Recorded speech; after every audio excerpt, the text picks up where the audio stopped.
Hello and welcome to someone by health talk. आज अपने साथ है डॉक्टर रवि उपाध्याय, जो कंसल्टेंट यूरोलॉजिस्ट है और उनका जो अनुभव है वो 10 साल से भी ज्यादा है। Welcome sir. Thank you. नमस्कार सर, पथरी बनने के मुख्य कारण क्या हो सकते हैं? यूरिनरी ट्रैक्ट की पथरी की जो बीमारी है ये एक मल्टी फैक्टोरियल डिजीज है। इसका मतलब है कि बहुत सारे कारण हैं जो इसमें कंट्रीब्यूट करते हैं और किसी एक कारण को हम एम्फसाइज नहीं कर सकते।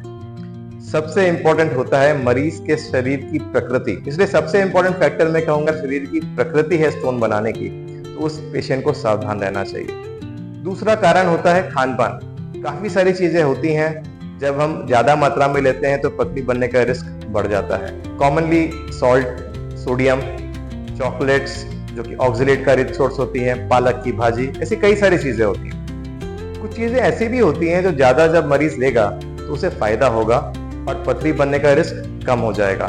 जैसे फॉर एग्जांपल साइट्रस फ्रूट्स हो गए, नारियल पानी है, केला है, पाइनएप्पल है, ये चीजें फायदा करती हैं। सर, किडनी स्टोन बनने के क्या लक्षण होते हैं? देखिए, सबसे कॉमन लक्षण जो मरीज को डॉक्टर के पास लेके आता है वो है दर्द। दूसरे कई लक्षण भी पाए जा सकते हैं, जैसे पेशाब में खून आना, पेशाब में जलन होना, कई बार इन्फेक्शन के कारण बुखार आ जाना, पेशाब अटक अटक के आना, इस प्रकार के लक्षण पाए जा सकते हैं।